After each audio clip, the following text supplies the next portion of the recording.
further ado, let's get right into the video.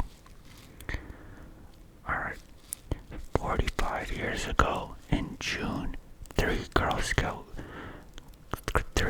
Scouts were brutally murdered at camp.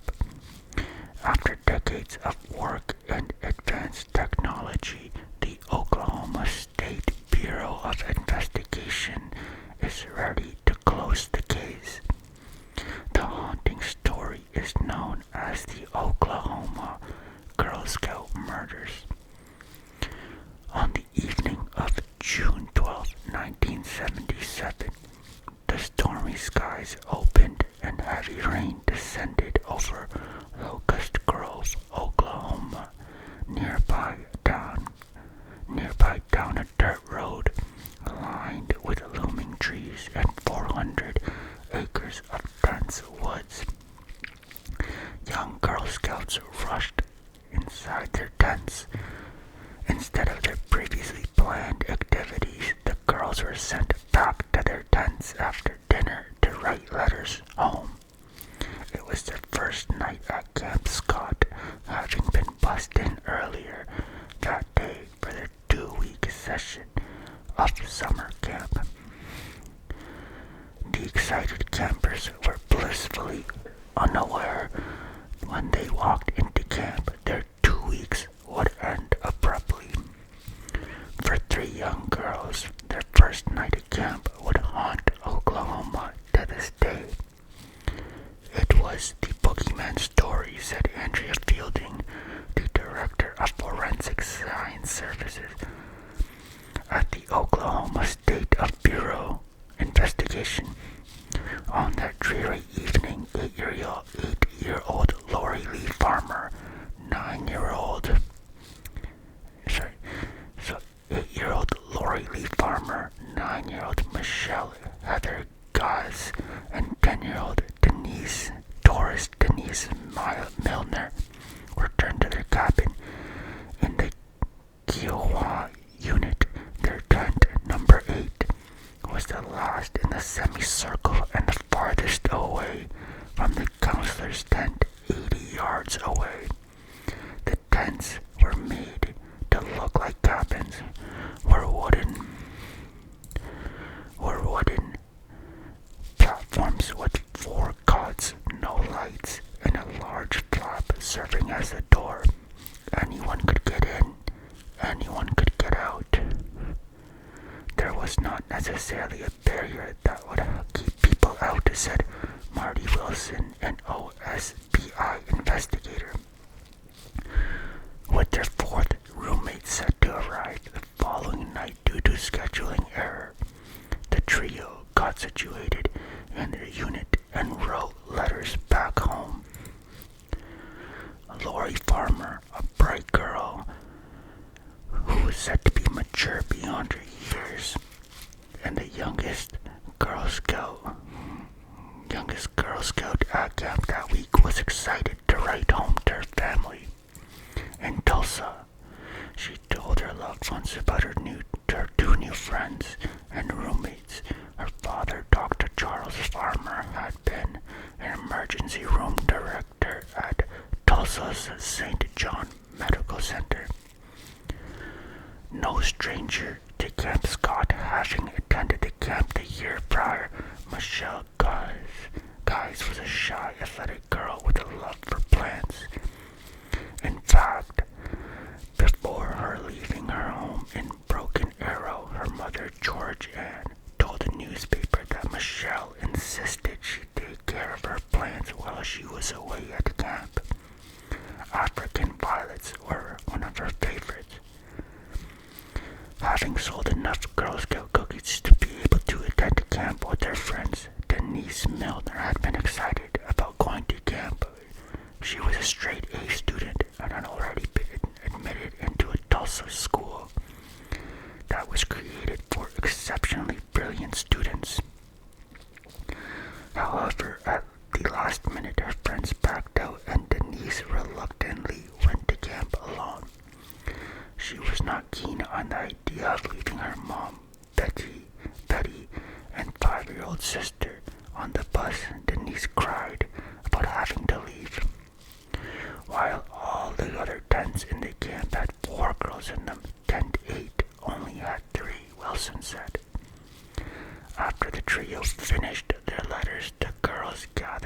for story time before heading to bed. During story time, Denise was again upset and asked to call her mom. One of the Kiowa counselors, a young woman named Dee Elder, confronted Denise after some convincing. Denise agreed she would wait and call her mom the next day. Meanwhile, as the girls were winding down for the evening and the first day of camp was ending, a counselor in the Comanche unit stared out into the night in the darkness through the dense trees. Movement caught her eye. A dim light was moving through the woods toward the Kiowa unit. Anybody walking through the camp, unless you had a good flashlight, it would be pretty much black, pitch black, Wilson said. As with any camp, the first nights were always loud. Excited campers enjoyed their newfound freedom with their friends away from their parents. Around midnight, Counselor Carla Willett heard some campers giggling outside near the latrine. She woke up, got the girls, and escorted them back into their beds. Again, at 1:30 a.m., Willett was awakened by girls giggling in tent 6. From the front door of her tent, Willett shone a flashlight toward their tent and hollered for them to go to sleep. Then Willett and fellow counselor Dee Elder walked over to tent 6 to get the girls to quiet down. From the darkness behind tents 1 and 2, Willett heard a low and gurgle sound or a moaning coming from the woods. Though they assumed it was an animal, when Willett went to investigate and shone her flashlight in the direction of the noise, the sound stopped. She turned around and started going back to her tent. As soon as she did that, with the light not being shined in that direction anymore, the sound started back up.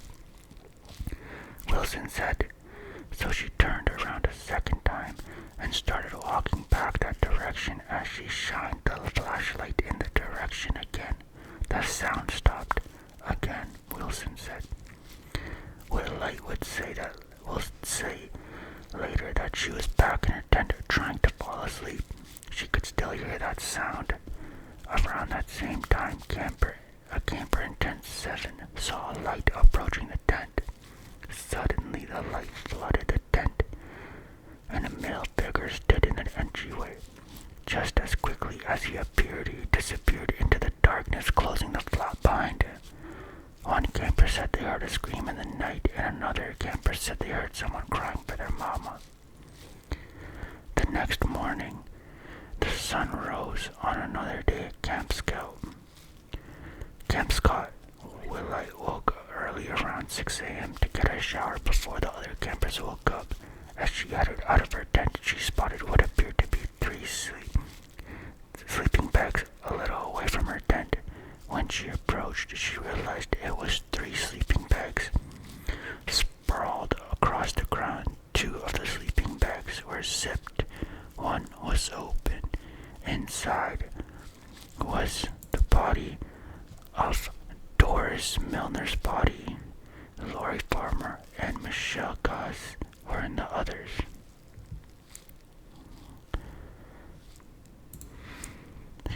Immediately, the news of the brutal murders of the 3 little girls appeared. The 3 little girls spread like wildfire. Not only had a monster snuck into camp and done something so atrocious that it haunts the Oklahoma to this day, but there was still a camp full of girls. Camp officials, including the camp directors Richard and Barbara Drake, frantically tried to figure out their next move.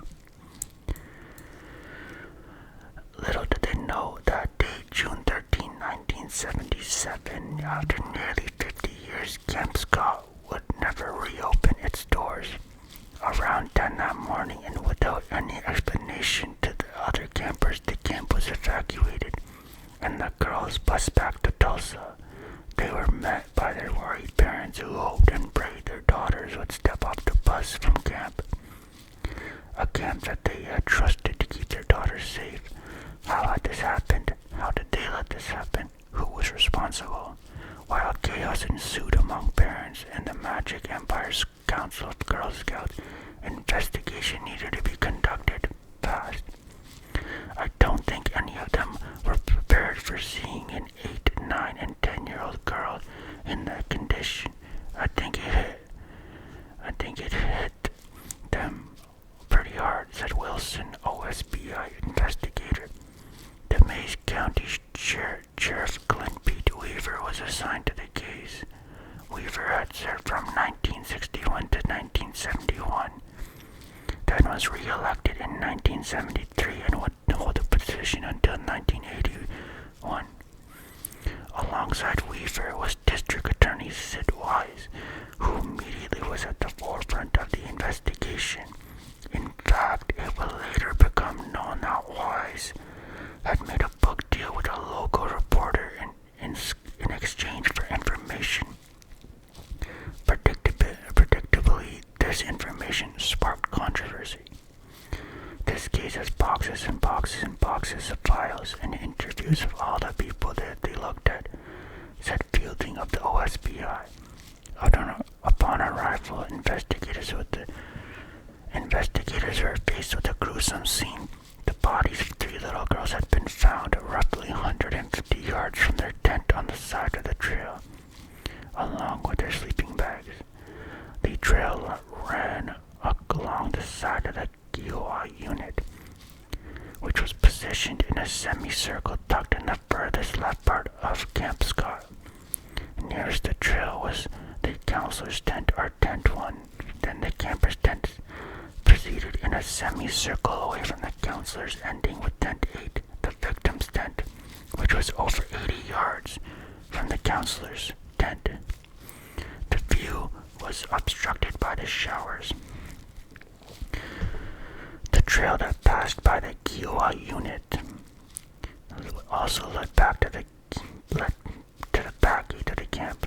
Though the main gate and back gate of the camp were locked, the gate itself was not a challenging obstacle. Around 11 p.m. the front gate was locked, but was left unguarded during the night, as well as a side gate near the GOI unit. Plus, there was no fence around the perimeter of the camp. So again, anyone could get in, anyone could get out. Along with the horrific scene, several pieces of evidence were found by detectives in the hours following their arrival at Camp Scott. Duct tape had been used on the little girls near the bodies. A roll of duct tape had been found. Also near the bodies were a rope, a pair of women's eyeglasses,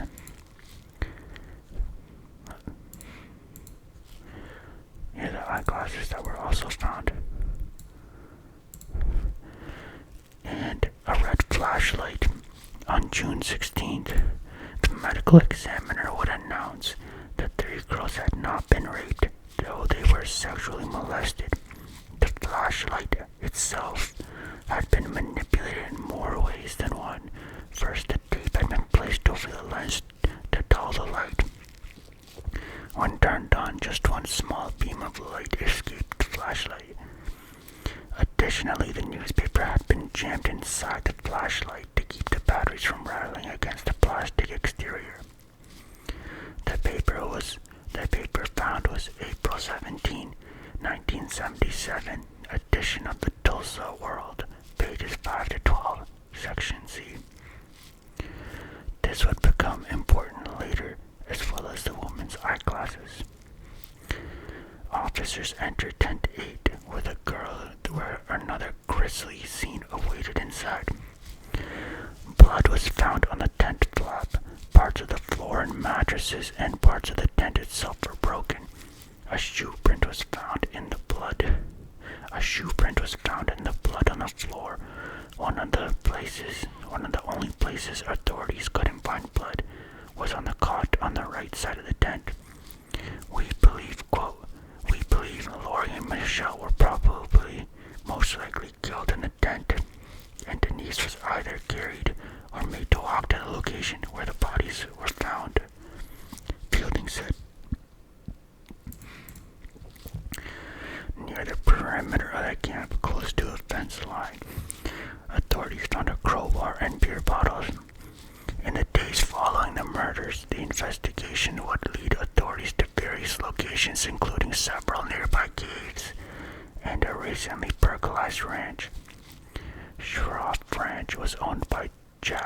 Schroff and was located within a mile of the camp. Schroff told authorities that food was stolen from his cell along with tape, beer, and rope. The rope was similar to that found near the bodies. To the naked eye, a passerby may have never noticed the caves located near Camp Scott. However, those familiar with the area or even experienced hunters would know that there were 3 caves surrounding the camp. After searching the caves, investigators found grocery items, newspapers, and even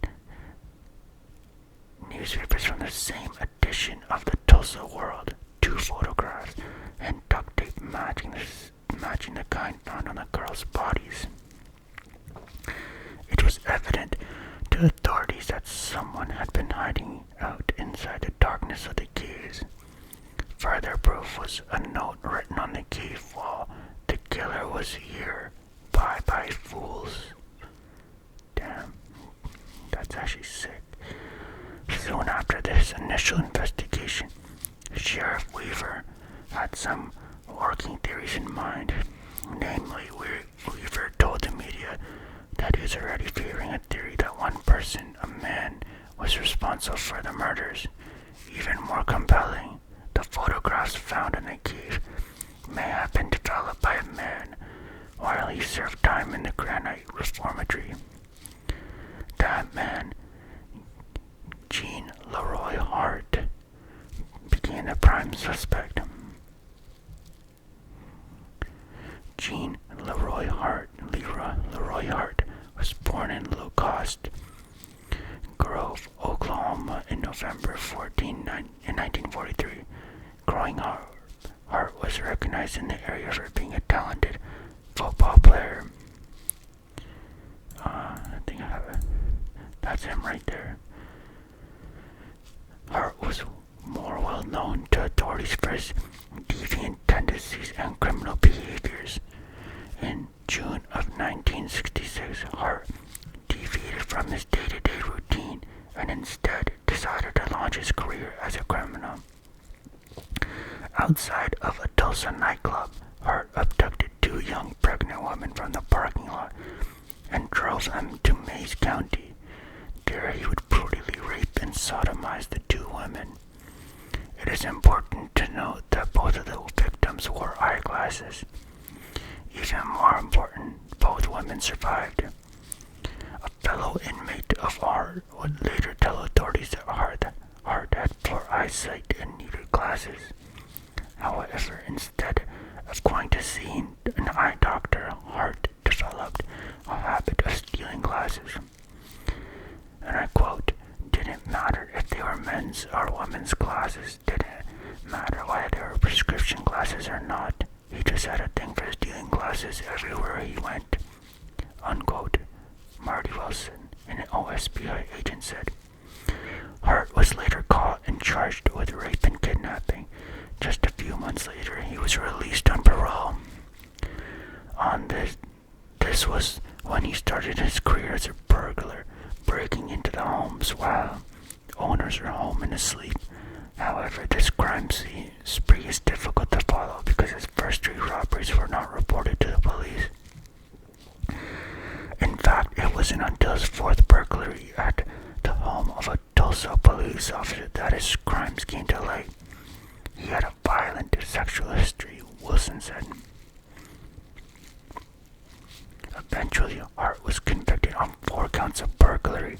Because he was on parole for the rape and kidnapping charges, the court served him consecutive sentences of roughly 90 years. He was facing approximately 350 years of prison time. In 1973, after being returned to the Mays County Jail for a hearing at the Mays County Court, Hart escaped, but was quickly caught by police. Authorities returned him to Mays County Jail, where he escaped again. This time it would take police longer to catch Hart. At the time of his escapes, Pete Weaver was the Mays County Sheriff. As the investigation was underway into what a monster murdered 3 innocent girls and with the evidence pointing to Hart, Weaver and law enforcement began their urgent search to get Hart back behind bars. Throughout the search for Hart, authorities would contradict each other several times. In one instance, Weaver told media the murder weapon had been found. When Wise and OSB agents spoke to the press later, they said they had no idea what Weaver had been talking about. An ominous threat seemed to follow the case as well. Three tracking dogs were brought in by investigators to assist in the search. It is rumored that a local medicine man placed a curse on the tracking dogs and stated they would die. Though it may be pure happenstance, the prediction was relatively accurate. One dog died from exhaustion, and another ran out into traffic and was hit by a car. Only one dog survived. Damn, that's wild. The manhunt would take them approximately 10 months when Hart was apprehended in April 6, 1978. Authorities found him hiding at a residence in Cookson Hills. With some help from an informant, a team of OSBI agents arrested Hart at a residence located about 45 miles from Camp Scott. To make things even more challenging for investigators, Hart was from the area, and as a result, he had family and friends. Because of this, he had a vast group of staunch supporters. There was talk early on in the legal proceedings to have this case moved to a different venue. Wilson said, from Gene Leroy's Hart's perspective, the best place for him to have his trial was in Mays County. The trial itself took several days and drew both local and national attention. Courtroom packed and highly secure. Testimony revealed Hart was a suspect only on. The trial exposed previous threats at the camp leading up to the summer session, including the slash tent flap, various burglaries, and a note threatening the incoming campers. These threats had been previously not been disclosed by the camp, though they had been aware of the situation prior to the summer camp. Though the trial would reveal surprising information to the public, no one could prepare for the outcome of the trial. At the end of March 1979, after deliberation from the jury, Hart was acquitted of the murders of Lori Farmer, Denise Miller, and Michelle Guys. Though Hart promptly turned to the state penitentiary in McAlester, Oklahoma, to serve the remainder of his 305-year prison sentence. After just a few months in prison, Hart died of a heart attack while serving in prison, taking his secrets to the grave. Alright, so the aftermath. In the decades following the murders, speculation and theories surrounded this Girl Scouts murders. Some theories carried weight, some theories were unsubstantiated and untrue. Camp Scott was never reopened after that fateful day. Yet the horror that took place on the campground haunts its vacant structures. However, lingering questions remain 45 years later. Was Gene Hart the killer? If so, did he act alone? In 1996, Ted Turner, a private investigator who took a look into the case, got a petition approved that the Mays County grand jury take a look at some of the leads he had found. In addition, Turner said he had a witness who named 3 suspects. None of those 3 suspects were Hart. Though the witness would later redact their statement and the theory was widely discredited by authorities, it wasn't entirely unbelievable. The statement named Sonny James, Frank Justice, and Bill Stevens as the suspects, all of whom had substantial run-ins with the laws. Additionally, they all were rumored to have ties to Hart. Arguably one of the most compelling incidents occurred with Stevens, an ex-con.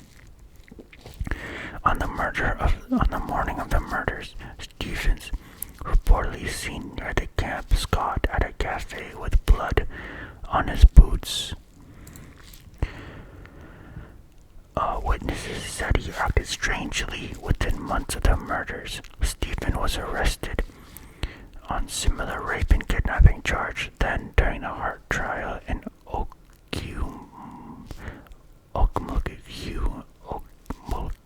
women testified that the flashlight found at the crime scene belonged to Stevens. However, the OSBI told news channels, though Stevens was named at the trial, the DNA proved not to be a match. Interestingly enough, Frank Justice was the uncle of Sonny James. Justice had been arrested more than a dozen times and was said to have been evasive when he was questioned about the murders. Justice was also reportedly an acquaintance with Hart and claimed to have seen the writing on the cave wall. Meanwhile, James asked for an attorney when questioned by OSBI agents about the murders and was later convicted of another murder in 1984. However, despite the theories, rumors, and tales that have passed down over the years, the only person who has ever been formally charged with the Girl Scout murders was Gene Hart. To this day, people still question if he committed this atrocity on his own.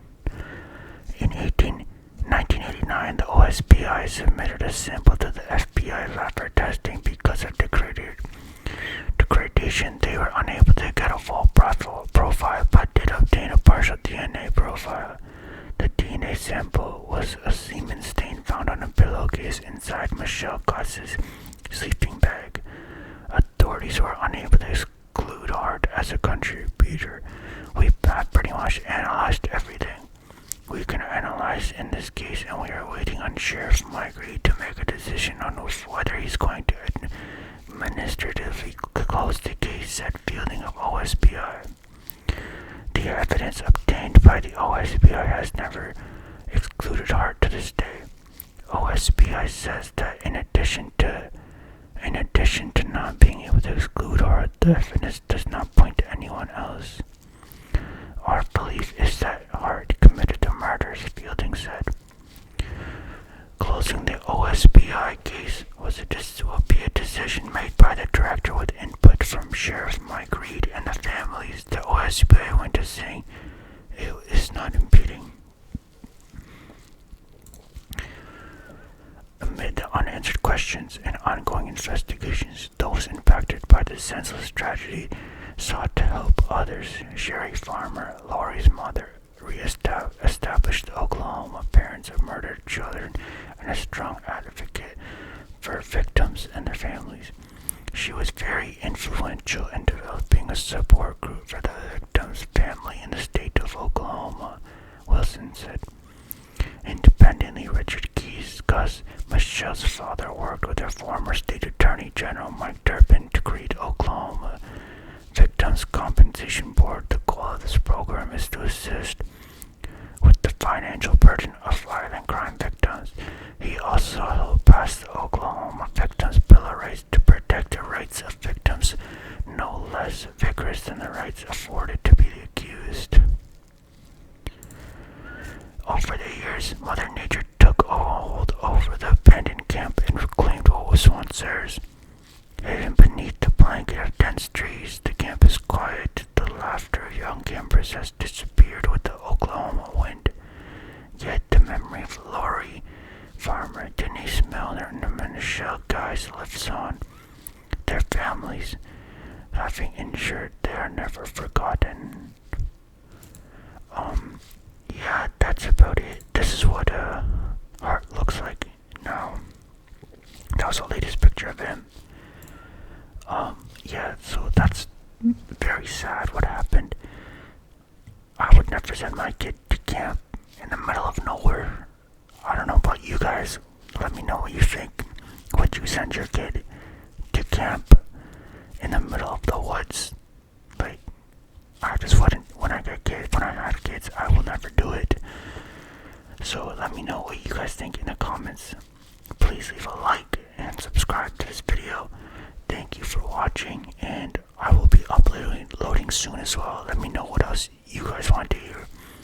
If you know any true crimes, solved, unsolved, let me know. I would love to read them in ASMR style. Once again, thank you for supporting.